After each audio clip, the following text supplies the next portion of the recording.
1 യോഹന്നാൻ 4:20-21.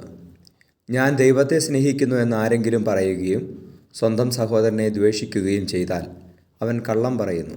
കാരണം കാണപ്പെടുന്ന സഹോദരനെ സ്നേഹിക്കാത്തവന് കാണപ്പെടാത്ത ദൈവത്തെ സ്നേഹിക്കാൻ സാധിക്കുകയില്ല. ക്രിസ്തുവിൽ നിന്ന് ഈ കൽപ്പന നമുക്ക് ലഭിച്ചിരിക്കുന്നു: ദൈവത്തെ സ്നേഹിക്കുന്നവൻ സഹോദരനെയും സ്നേഹിക്കണം. പരിശുദ്ധ പരമ ദിവ്യകാരുണ്യ നേരവും ആരാധനയും സ്തുതിയും പുകഴ്ചയും ഉണ്ടായിരിക്കട്ടെ. ഹല്ലേലൂയ. ഈശോയെ നന്ദി, ആരാധന, മഹത്വം. ഈശോയെ ഞങ്ങളുടെ സ്നേഹത്തെ ഓർത്ത് ഞങ്ങളങ്ങേ പുകഴ്ത്തുന്നു. കർത്താവെ, സ്നേഹിക്കുവാൻ ഞങ്ങളെ പഠിപ്പിക്കണമേ. ഈശോയെ, സ്നേഹം ഞങ്ങളുടെ ഹൃദയങ്ങളിൽ അങ്ങ് നട്ടു വളർത്തണമേ. Hallelujah, hallelujah. ഈശോയെ, സഹോദരങ്ങളെ സ്നേഹിക്കുവാൻ അങ്ങയെ ഞങ്ങൾ സ്നേഹിക്കുന്നത് പോലെ സഹോദരങ്ങളെ സ്നേഹിക്കാൻ ഞങ്ങളെ പ്രചോദിപ്പിക്കണമേ.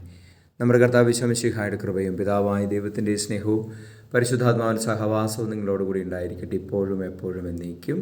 ആമേൻ.